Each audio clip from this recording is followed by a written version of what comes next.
सर्वेभ्यो नमो नमः।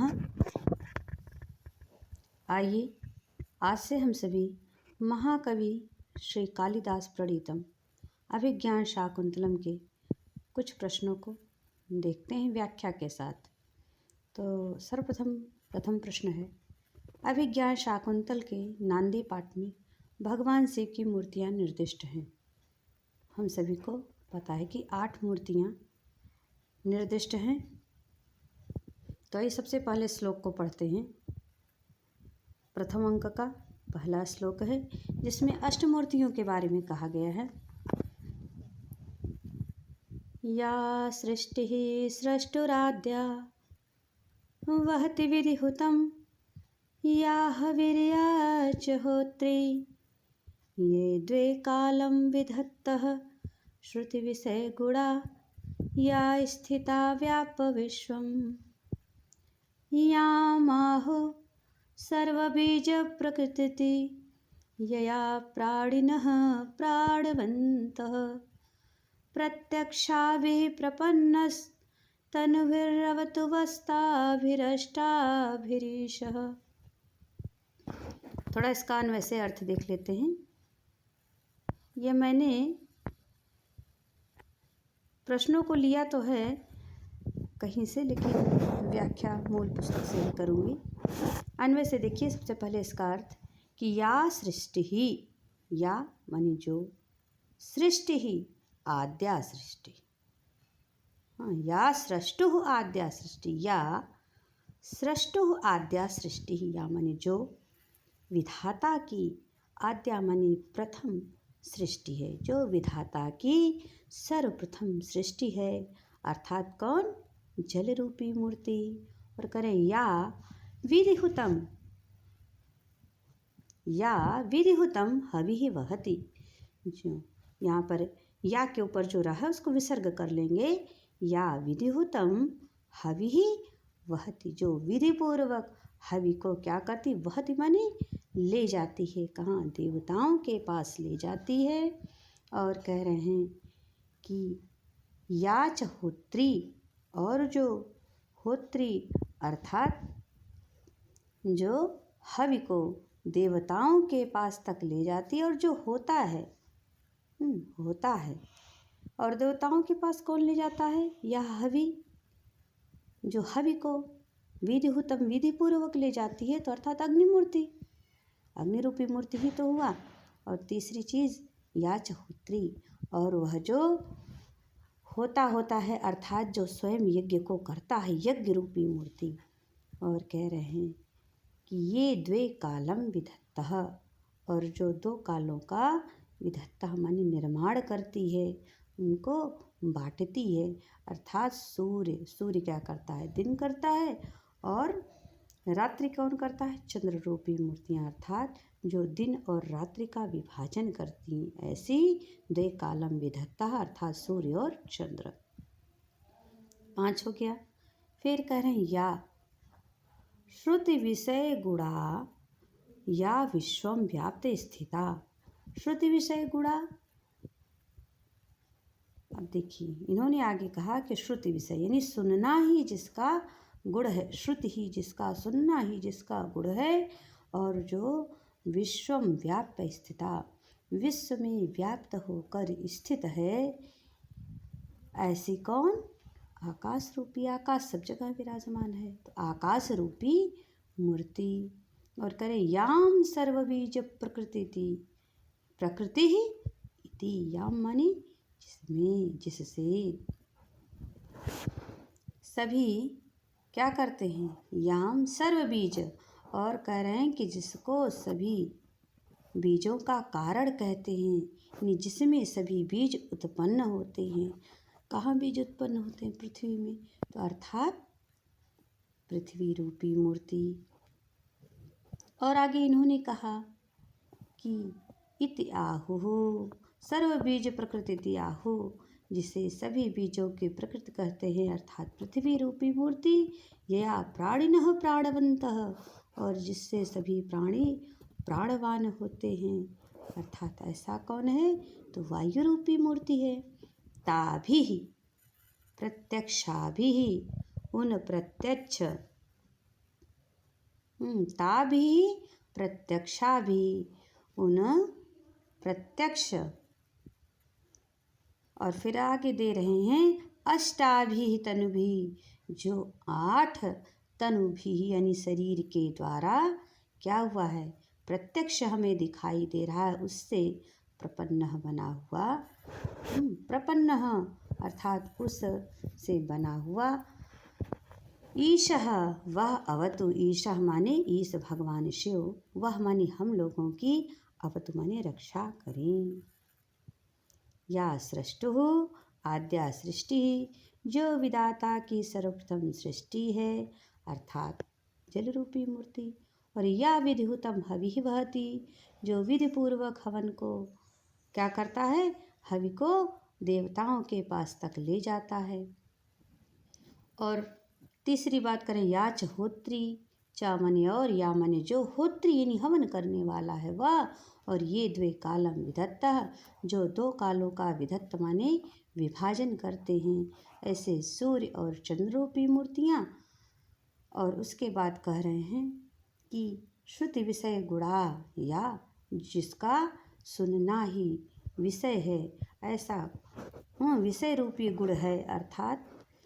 और एक चीज़ उसका क्वालिटी कह रहे हैं, उसके गुण बता रहे हैं कि विश्व में व्याप्त स्थिता, जो विश्व में व्याप्त होकर स्थित है अर्थात कौन है ऐसा, तो कह रहे हैं आकाश रूपी ऐसी मूर्ति है। याम सर्व बीज प्रकृति इति, और याम मानी जिसको कहते हैं सभी बीजों की प्रकृति, इति आहु उसको कहते हैं, यानी पृथ्वी रूपी मूर्ति। और आगे कहे कि यया जिसके द्वारा प्राणिनः प्राणवन्तः, प्राणी प्राणवान होते हैं। तो ऐसा कौन है, वायु, वायु हम लेते हैं तो प्राणवान रहते हैं, तो ऐसी प्राणवायु वाली अर्थात वायु रूपी मूर्ति। ऐसे 8 हो गए। करें ताभी प्रत्यक्षा भी, ताभी माने उन प्रत्यक्ष अष्टाभी 8 मूर्तियों के द्वारा, तनुभी शरीर के द्वारा प्रपन्न, ईशः बने हुए ईश, वह माने हम लोगों की, अवत माने रक्षा करें।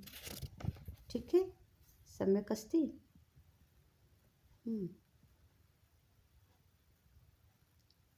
प्रपन्ना यानी समन्वितः।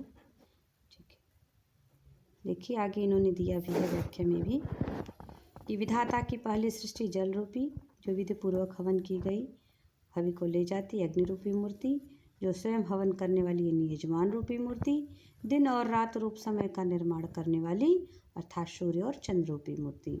संपूर्ण संसार को व्याप्त करके स्थित कौन है, श्रवण इंद्रिय के विषय स्वरूप गुण वाली अर्थात सुना कैसे जाता है आकाश से ना, तो आकाश रूपी मूर्ति, जिसे लोग सभी बीजों का कारण कहते हैं। तो बीज कहाँ उत्पन्न होता है, पृथ्वी में, यानी पृथ्वी रूपी मूर्ति। और जिसके द्वारा सभी प्राणवान हैं, ऐसी वायु रूपी मूर्ति, प्रत्यक्ष दिखाई देने वाली उन 8 मूर्तियों से युक्त। भाई हमारे सामने प्रत्यक्ष दिखाई दे रहे हैं ये, इसीलिए इन सभी अष्टमूर्तियों से युक्त भगवान शिव वह अवतु हम लोगों की, त्वाम वाम वह ना, वह हम सभी की, आप सभी की, वह नहीं, त्वाम वाम वह नहीं, त्वाम वाम वह यानी आप सबकी। कालिदास जी कह रहे हैं हम सभी के लिए कि आप लोगों की अवतु इन रक्षा करें। अच्छा, इसमें 4 ऑप्शन दिए थे, तो देखिए कह रहे हैं कि 5 कहाँ है, 9 कहाँ है, 11 कहाँ है। तो ये तीनों तो ऑप्शन में है नहीं, लेकिन इनके बारे में भी इन्होंने बता दिया है कि मृच्छकटिक देखिए, महाकवि शूद्रक मृच्छकटिक के प्रारंभ में मंगला चरण में शिव जी की स्तुति किए हुए हैं। पर्यंक ग्रंथि बंधत गुणित भुजगा श्लेष ब्रह्म लग्न समाधि, शिव की वह ब्रह्मलीनी समाधि आप सभी की रक्षा करें। मुद्रा राक्षस में भी दिया इन्होंने कि महाकवि विशाख दत्त द्वारा प्रणीत मुद्रा राक्षस के मंगलाचरण में शिव की वंदना की गई है। धन्या केयम स्थिता ते शिरसि सुरसरितम साठ्यमव्याद्वि भोरवह, देवी पार्वती से गंगा छिपाने के इच्छुक भगवान शिव की कुटिलता आपकी रक्षा करे। ये मुद्रा राक्षस में दिया हुआ है, इसको आप सब जानते हैं। आगे देखिए, नल चंपू का मंगलाचरण, सभी का मंगलाचरण एक साथ दे दिए हैं कि जयति गिरि सुताया वाग्विलासा, यानी पर्वत पुत्री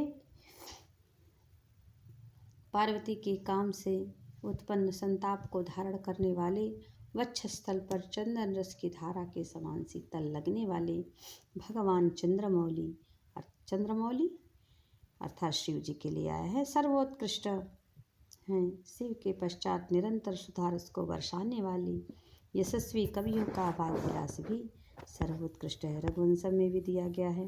महाकवि कालिदास जी ने रघुवंशम के मंगलाचरण में भी शिव पार्वती जी की स्तुति की है कि वागार्थाव्यो संपृक्तौ वागर्थ प्रतिपत्तये जगतः पितरौ वंदे पार्वती परमेश्वरौ।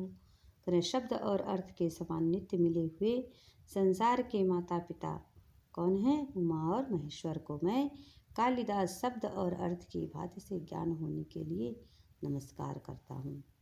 तो यहाँ उपयुक्त वर्णन जितना किया गया, इसमें अभिज्ञान के नांदी पाठ में आप सभी को पता है कि अष्टमूर्ति शिव जी की स्तुति की गई। चलिए आगे, यह अभिज्ञान शाकुंतल का नायक कौन है? पीजीटी 2000 में आया हुआ प्रश्न है। तो यहाँ पर हमारे धीरोदात्त कोटि के नायक हैं दुष्यंत जी। अब देखिए विस्तार में है कि नायक कितने प्रकार के होते हैं। तो नायक हमारे 4 प्रकार के हैं: धीर प्रशांत, धीरोदात्त, धीर ललित, धीरोद्धत। धीर प्रशांत चारुदत्त हैं, धीरोदात्त दुष्यंत हैं। धीर ललित कोटि में आपके उदयन आते हैं और धीरोद्धत में भीम आते हैं। एक एक का विस्तार में वर्णन। धीर ललित नायक कैसा होता है? धीर ललित नायक देखिए, निश्चिंतो धीर ललितः कलाशक्तः सुखी मृदु, चिंता से मुक्त, कलाओं का प्रेमी, सुखी तथा कोमल प्रकृति का नायक धीर ललित कहलाता है। जैसे रत्नावली के नायक उदयन है। धीर प्रशांत कोटि के अंतर्गत कौन आता है? मृच्छकटिक का चारुदत्त। अच्छा, इसका लक्षण क्या है धीर प्रशांत का?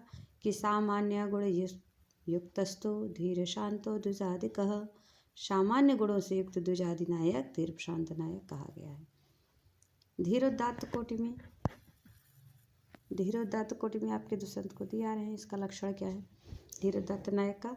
करें, महासत्तोदि गंभीर क्षमावान विकथन स्थिरो निगूढ़ अहंकारो धीरोदात्तो दृढ़व्रत, यानी विशाल एवं अविचल अंतःकरण वाला। महासत्तो अति गंभीर, अत्यंत गंभीर हो, क्षमावान क्षमाशील हो, विकथन आत्म प्रशंसा न करने वाला अर्थात डींग न हाँकने वाला हो, स्थिर हो यानी अविचल हो, निगूढ़ अहंकार हो, अभिमान को दबाकर छिपाकर रखने वाला हो, और कह रहे धीरोदात्तो दृढ़व्रती धीरोदात्त कहा गया है। जैसे उत्तर रामचरितम का नायक राम हमारे, अभिज्ञान शाकुंतल के दुष्यंत, किरातार्जुनीयम के अर्जुन और नल चंपू का नायक नल, सभी धीरोदात्त कोटि के अंतर्गत आते हैं। आपके धीरोद्धत में कौन आता है? धीरोद्धत के अंतर्गत देखिए, धीरोद्धत में भीम आते हैं, दुर्योधन आते हैं, सब धीरोद्धत कोटि के हैं। इनका लक्षण धीरोद्धत का क्या है कि दर्प मात्सर्य भूविष्ठो माया छद्म परायण धीरोद्धत्तत्व अहंकारी चलश्चंडो विकथन। घमंड और डाह की अधिकता से युक्त, माया और कपट से भरपूर, अहंकारी, अस्थिर, अत्यंत क्रोधी तथा अपनी प्रशंसा करने वाला नायक धीरोद्धत कोटि का नायक कहा गया है। जैसे बड़ी संहार का नायक भीम जो है वो धीरोद्धत कोटि का है। ठीक है, आज के लिए इतना ही। धन्यवाद।